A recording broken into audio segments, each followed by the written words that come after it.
Welcome back guys, channel को checkout कीजिए and subscribe पे लिए। तो इस वीडियो में हम लोग 10 से 20 लाइक एम रखते हैं अभी के लिए। थैंक यू सो मच अभी तक जो आपने सपोर्ट दिखाया है। तो कहानी होती है 2060 के आगे की। पूरे दुनिया में टेम्परेचर बढ़ चुका होता है एंड बहुत से जंगल में आग लग चुकी होती है। खाने पीने की सामान भी कमी होती है एंड इम्पोर्टेंट चीज़ जो है यानी कि ऑक्सीजन वो भी नहीं होती है लगभग। प्रेजेंट टाइम में जो भी लोग होते हैं वो अभी मास्क पहनते हैं, ऑक्सीजन मास्क पहन के घूमते हैं बाहर। हालांकि पॉल्यूशन भी काफ़ी बढ़ चुकी होती है। रास्ते के साइड में जो है आपको कोई ना कोई दिख ही जाएगा मास्क बेचते हुए। तो इथन एंड जूड दोनों दोस्तों को दिखाया जाता है जो कि एक टनल के अंदर काम करते हैं डेली कुछ पैसे कमाने के लिए। इथेन अपने घर में लौटता है तो उसकी पत्नी जो है या फिर उसकी गर्लफ्रेंड, उसे कोई बीमारी होती है, उसके मुंह से खून निकलता है। इसका मतलब ये है कि उसे कोई बीमारी, ऐसी बीमारी है जिसमें कि बहुत पैसा खर्च होने वाला है। सिटी में एक क्रॉनिक एक कंपनी होती है। ये कंपनी थोड़ी सी रिसर्च करती रहती है, जैसे कि पूरी दुनिया की ठुकाई हो चुकी है, ऑक्सीजन भी की काफ़ी कमी होती है। एक दिन होता क्या है कि इन दोनों को कंपनी में बुलाया जाता है, जूड एंड इथेन को। इनकी मुलाकात रेजिना से होती है जो कि इस कंपनी की में भी हेड होती है। ये लोग एक टाइम मशीन जैसा चीज़ कुछ बनाए थे। इनके लैब में जो है इथेन के डैड ने भी काम किया था बहुत पहले। रेजिना कहती है कि जब ये लोग टाइम मशीन को ऊपर काम कर रहे थे तो इनको एक मैसेज मिलती है, उसमें लिखा हुआ था कि इथेन को भेजने के लिए। एंड वो मैसेज जो है वो 400 साल के बाद से वो ऐसे आई थी, यानी कि 2400 कुछ होगा। इनको लगता है कि जहाँ से ये मैसेज आई थी अगर उसमें जाएंगे तो इनको में भी क्योर मिल सकता है ऑक्सीजन का। एक्चुअली ऑक्सीजन के बारे में इनको और पता लग सकती है। इथेन इस चीज़ के लिए मानता नहीं है, वो वैसे भी उसके डैड के ऊपर गुस्सा होता है पहले से ही, मॉम के वजह से। बचपन में इथेन के साथ हुआ क्या था कि उसके डैड जो एक दिन उसे एक ब्रेसलेट देते हैं। वो ब्रेसलेट जब वो इथेन पहनता है तो उसके हाथ में वो एक तरीके से लॉक हो जाता है। उस ब्रेसलेट को इथेन को देने के बाद जब उसके डैड कहीं चले जाते हैं एंड उसके बाद से वो वापस नहीं आते हैं। इसका जो दोस्त होता है जूड, वो बचपन में ही मिला था इथेन को। जूड के समझाने के बाद जो इथेन जैसे तैसे मान जाता है उस भविष्य में जाने के लिए, यानी कि 2407 में। इथेन के पास एक आर्की एआई डिवाइस होगी जो कि उसे गाइड करेगा। साथ में इथेन को लगता है कि वहाँ पे क्यूआर मिल सकता है जिसके वजह से वो अपनी पत्नी की मदद कर सकता है प्रेजेंट टाइम में। देखा जाए तो 2407 से जो मैसेज आई थी कि इथेन को भेजने के लिए, तो हो सकता है कि इथेन का कोई जानकारी या फिर उसे जो जानता है वही भेजा होगा। एंड 2407 में वो अभी भी जिंदा है। टाइम मशीन के थ्रू जो इथेन उस जगह में पहुंच जाता है, उसकी लैंडिंग एक जंगल में होती है। इथेन का सूट जल जाता है। बहुत सालों के बाद में भी इथेन जंगल में एंट्री मारता है तो उसे काफ़ी अच्छा लगता है। वो बिना मास्क के जो है वो सांस ले पाया था। अपने आसपास जो है वो हरियाली देख के काफ़ी खुश हो जाता है। इथेन के पास जो आर्की होती है वो गाइड करता है इथेन को। अभी इथेन जो है 2474 एडी में होता है। इथेन थोड़ा सा आगे बढ़ता है तो उसे एक कंकाल मिलता है जो कि उसके खुद का ही कंकाल होता है। उसके हाथ में भी ऐसे ब्रेसलेट थी एंड उसके पास आर्की भी होती है, जैसे अभी प्रेजेंट टाइम आर्की होती है इथेन के पास।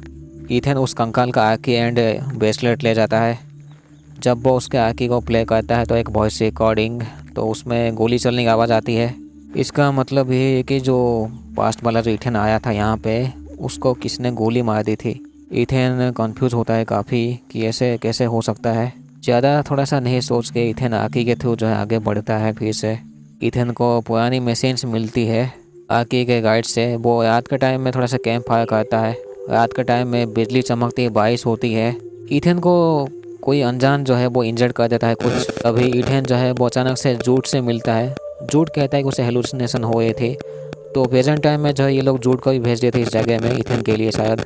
इथेन जूड को भी वो कंकाल लिखा था जो कि अपना ही उसका ही होता है। इसके बाद ये दोनों एक दरवाज़ा खोल के चले जाते हैं। वैसे ये दरवाज़ा जब वो इथेन को स्कैन करने के बाद ही खुला है।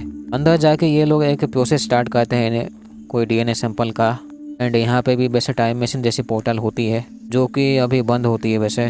जब इस पोर्टल को ये लोग इनिशिएट करते हैं तो इनके यहाँ पे एक टाइम होता है 4 घंटे। 4 घंटे के बाद जो है ये पोर्टल रेडी हो जाएगा 2067 में जाने के लिए, जो कि यहाँ पे पहले से सेट किया गया था। इथेन का जो ब्रेसलेट होता है वो अभी ग्रीन कलर का हो चुका है, वो लाइट जल चुकी थी जो कि बचपन से लाल लाइट ही जल के थी। इथेन देखता है अपने डैड का ऐसे होलोग्राम वाला प्रोजेक्ट जिसमें कि वो उस पोर्टल को टेस्ट कर रहे थे एंड उसमें उन्होंने सेट किया था 2474 एडी। उनको भी ऐसे मैसेज मिला था इथेन को भेजने का 2474 से। लेकिन होता क्या है कि अभी प्रेजेंट टाइम में जो 2474 AD में ये लोग होते हैं, पोर्टल में कुछ दिक्कत चली आती है उसके न्यूक्लियर कोर फ्यूजन में, तो जिसको स्टार्ट करने के लिए थोड़ी सी यहाँ पे पावर चाहिए होती है। एक्चुअली पावर को रिस्टोर करनी होगी तभी जाके चलेगी पोर्टल, नहीं तो यहाँ पे एक बड़ा सा धमाका होगा जिसमें कि इन दोनों की ठुकाई हो जाएगी। इथन को समझ में ही नहीं आता है कि वो मैसेज किसने भेजा है 2067 को यहाँ से। दोनों थोड़ा सा अपने यहाँ से जो सिटी होती है उस सिटी में जाके देखते हैं, लेकिन ये सिटी जो है वो पूरी तरह से तबाह हो चुकी होती है। जैसे कि यहाँ पे लंबे समय से कोई रह नहीं रहा है, साथ में बहुत सारे ऐसे लोग भी ऐसे मर चुके थे जो कि कंकाल बन चुके थे, यानी कि काफ़ी लंबा समय यहाँ पे हो चुका है इस चीज़ को होके। इथेन 2474 में जो है उसकी पत्नी की क्लास में जाता है जो कि तबाह हो चुकी होती है। इथेन देखता है उसकी पत्नी की कंकाल इस क्लासरूम के अंदर। तो पास्ट में होता क्या है कि घर में जो है उसकी मॉम एंड इथेन ही होते हैं, लेकिन होता क्या है कि जब ये लोग बाहर निकलते हैं तो कोई अनजान लोग जो है वो गोली मार देते हैं इथेन की मॉम को। इथेन की मॉम मर जाती है, तभी जूड आके इथेन को बचा लेता है। वो जो वॉइस रिकॉर्डिंग सुना था इथेन ने वो एक्चुअली जूड की होती है जिसने गोली मार दी थी पहले वाले इथेन को। लेकिन जूड को अभी यकीन नहीं होता है कि उसने ये काम कैसे किया था, हालांकि उसके पास अभी गन भी होती है। अभी जो है 2 घंटे ही बचे हैं वो न्यूक्लियर एक्सप्लोजन को, उससे पहले इनको पावर रिस्टोर करनी होगी, नहीं तो इनकी ठुकाई हो जाएगी इसी जगह में ही। दोनों जो है वो टनल में चले जाते हैं पावर को रिस्टोर करने के लिए। इथेन जो है वो जूड को बंद कर देता है उस रूम में, क्योंकि इथेन को लगता है कि अभी भी मार देगा साला उसको, जैसे पहले वाले इथेन को मार दिया था गोली से, एक्चुअली गन से। लेकिन इथेन जो है अभी बेहोश हो जाता है, हालांकि पावर जो है वो रिस्टोर हो जाती है। जूड जैसे तैसे बाहर चला आता है। पोर्टल जो है वो अभी लॉन्च होने में 37 मिनट बाकी ही है। इथेन जब होश में आता है तो उसे सच में अभी लगता है कि वो अभी मर जाएगा, वो झाटू जूड ही उसे मार देगा उसे लगता है। लेकिन फिर से वो लास्ट रिकॉर्डिंग जो है वो मिली थी स्केलेटन के पास, वो प्ले करता है।